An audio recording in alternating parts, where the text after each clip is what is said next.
আসসালামু আলাইকুম ভিউয়ার্স, বিজনেসের পক্ষ থেকে আপনাদের সবাইকে স্বাগতম জানাচ্ছি। আজকে আমাদের নতুন একটা প্রোডাক্ট আসছে, প্রোডাক্টটা হচ্ছে ক্র্যাক হিল ক্লিনার। অর্থাৎ পায়ের গোড়ালিতে কিছু ফাটা অংশ বা হচ্ছে ডেড সেল থাকে, ডেড সেলগুলো পরিষ্কার করার জন্য আসলে মেইনলি এই প্রোডাক্টটা কাজ করে।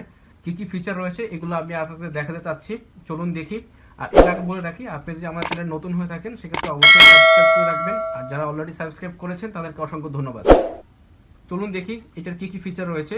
এই যে পার্টটা রয়েছে এইটা হচ্ছে এখানে সুইচ, এই যে দেখেন এটা একটু হালকা মুভ হচ্ছে, আশা করি দেখতে পাচ্ছেন। এই যে এইটা দুইটা, এই যে এখানে দেখা যাচ্ছে দুইটা অপশন আছে, এটা আপনারা দেখতে পারবেন ইজিলি। ওকে, এরপরে হচ্ছে এই যে এইটা হচ্ছে মুভ করে। তো এইটা মুভ করার জন্য এখানে দুইটা ফাংশন অন করা আছে, দুইটা ফাংশন কি কি? একটা হচ্ছে এটা ব্যাটারির সাহায্যে চলে, এই যে চারটা ব্যাটারির সাহায্যে চলে। ব্যাটারি দিয়ে আপনি চাইলে ইউজ করলে আপনি পোর্টেবল হিসেবে ইউজ করতে পারবেন। এবং আরেকটা অপশন হচ্ছে এটার সাথে একটা কেবল আছে, এই যে কেবল, এই কেবলটা আপনি এখানে অ্যাটাচ করে আপনার যদি পাওয়ার ব্যাংক থাকে পাওয়ার ব্যাংকের সাহায্যে নিতে পারেন, অথবা একটা চার্জারের সাহায্যে নিতে পারেন। বাসায় যদি ল্যাপটপ থাকে একটা ল্যাপটপের ইউএসবি পোর্ট থেকে, অর্থাৎ যে কোনো প্রকার ইউএসবি পোর্ট থেকে আপনি কানেকশন নিয়ে কাজ করলে হয়ে যাবে। তো আমি চলুন একটা একটা করে দেখা দিচ্ছি আপনাদেরকে কিভাবে এটা কাজ করে। প্রথমে আমি এটা দিয়ে দেখাচ্ছি। এই যে আমার কাছে চারটা ব্যাটারি আছে, এই ব্যাটারিগুলো ভিতরে অপশন দেওয়া আছে, দেখেন এখানে দেখা যাচ্ছে কোন ভাঁজে ব্যাটারিটা ইনসার্ট করতে হবে।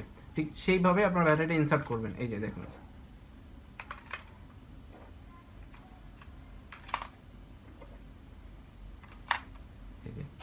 এরপরে এই একটা পোর্ট, এই যে দুইটা ফাঁকা জায়গা অংশ,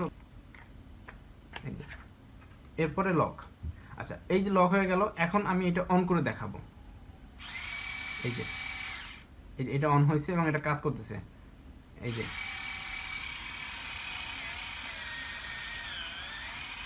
আমার এখানে ডেড সেল নেই, তারপর আমার এখানে ঘষা লাগতেছে, মানে আমার এখানে যেই নর্মাল যে চামড়াটা আছে সেটাও মনে হচ্ছে উঠে যাচ্ছে আর কি, এরকম একটা ফিল হচ্ছে। এই যে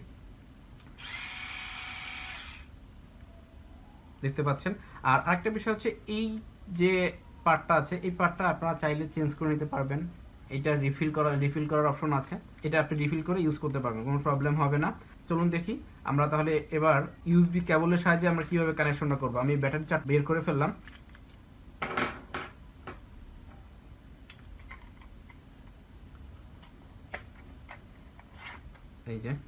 এই যে আমার এই পাশে একটা ইউএসবির লাইন আছে, জাস্ট আমি লাইনটা একটু ইনসার্ট করে দিচ্ছি। দেন হচ্ছে এই যে এখন ট্রাই করে দেখি, দেখেন ব্যাটারি নেই, এখন চলতেছে না। এই যে এটা একটু ট্রাই করে দেখি। এই যে আমি লাগালাম, এখন জাস্ট এটা অন করব। এই যে দেখুন সেম ভাবে কাজ করতেছে। সেক্ষেত্রে আপনার ব্যাটারির চার্জটা লাগতেছে না। আপনি চাইলে ইলেকট্রিক্যাল আপনার মোবাইলের চার্জার, অথবা একটা পাওয়ার ব্যাংক, অথবা আপনার ল্যাপটপে একটা ইউএসবি পোর্ট, যে কোনো একটা কিছু দিয়ে আপনি ইউজ করতে পারবেন। কি কোশ্চেন করতে পারেন যে ভাই আমি তাহলে এটা চেঞ্জ করার জন্য এটা খুলবো কিভাবে? হ্যাঁ, এটা খোলার জন্য এখানে একটা, এই যে দেখেন একটা অপশন দেওয়া আছে, এই যে এটা চাপ দিতে হবে, চাপ দিয়ে জাস্ট এই যে খুলে গেছে। এই যে এখন আপনি আবার এটা ইনসার্ট করার জন্য যেটা করতে হবে, এই পাশে যে সুইচটা আছে এটার অপোজিট পাশে যেটা আছে, এই যে দেখেন এটা আপনি জাস্ট লাগাবেন। লাগানোর পরে এই যে চারটা পার্ট আছে, এই চারটা পার্ট এখানে আছে, জাস্ট ঠিক সেম ভাবে আগের মতো করে এখানে ইনসার্ট করে দেবেন। ব্যাস হয়ে গেল।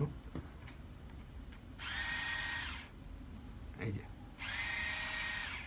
এই প্রোডাক্টের বিষয়ে যদি আপনাদের কারো কোনো কোশ্চেন থাকে সেক্ষেত্রে অবশ্যই আমাদের ইনবক্স করবেন, বা এই প্রোডাক্টের বিষয়ে যদি আপনাদের কোনো প্রাইসিং বিষয় জানা থাকে সেক্ষেত্রে আমাদের ওয়েবসাইটের লিঙ্ক দেওয়া আছে, আমাদের সাপোর্টের নাম্বার দেওয়া আছে, আপনারা যে কোনো সময় যে কোনো কিছুর জন্য অবশ্যই নক করে জেনে নিতে পারেন। ধন্যবাদ সবাইকে, আসসালামু আলাইকুম।